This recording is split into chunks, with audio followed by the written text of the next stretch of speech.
గురుకులాలు ఓయూలో భోజనం బాలేదని విద్యార్థులు రోడ్డెక్కుతున్నా ప్రభుత్వం పట్టించుకోవడం లేదని BRS MLA Harish Rao X వేదికగా ఆరోపించారు.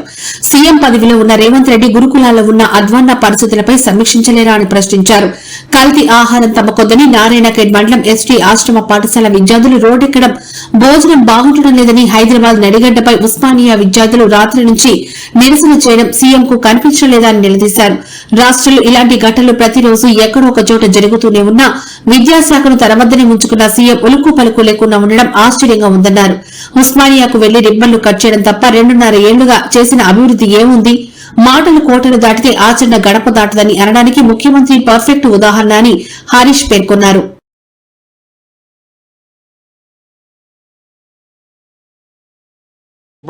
ఎప్పటి నుంచి ఉన్నారు ఇక్కడ? నిన్న నైట్ నియర్లీ 9 o'clock నుంచి స్టార్ట్ చేస్తే టిల్ నౌ 7 అవుతుంది కావచ్చు. ఈ టైం వరకు మేము ఇక్కడే కూర్చున్నాం.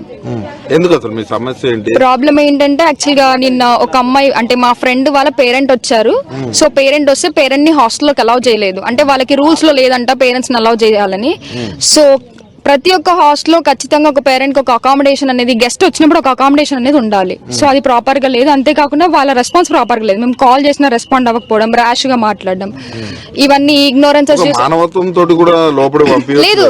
హ్యూమానిటీ లేదు. అందుకే మేము వచ్చి కూర్చున్నది. ఎటువంటి హ్యూమానిటీ లేదు. నిన్న నైట్ నుంచి వచ్చి కూర్చున్నా ఇప్పటి వరకు కూడా ఎవరు రాలేదంటే వాట్స్ ద కండిషన్ అనేది మనకి ఈజీగా అర్థం అవుతుంది. అసలు ఏంటి అసలు వాళ్ళు రావడం వల్ల ఏమైనా ప్రాబ్లం అవుతుందా అధికారులకి? ఇప్పుడు మీ పేరెంట్స్ వచ్చి అక్కడ ఉండడం వల్ల ఏమైనా ప్రాబ్లం అవుతుందా అంటున్నా మిగతా విద్యార్థులకి? పేరెంట్స్ వచ్చి ఉండడం వల్ల ప్రాబ్లం అవుతుంది అంటే పేరెంట్స్ చూడ్డానికి వచ్చి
ఢిల్లీ పర్యటనలో ఉన్న ముఖ్యమంత్రి రేవంత్ రెడ్డి అక్కడ వరుసగా కేంద్ర మంత్రులతో భేటీ అవుతున్నారు.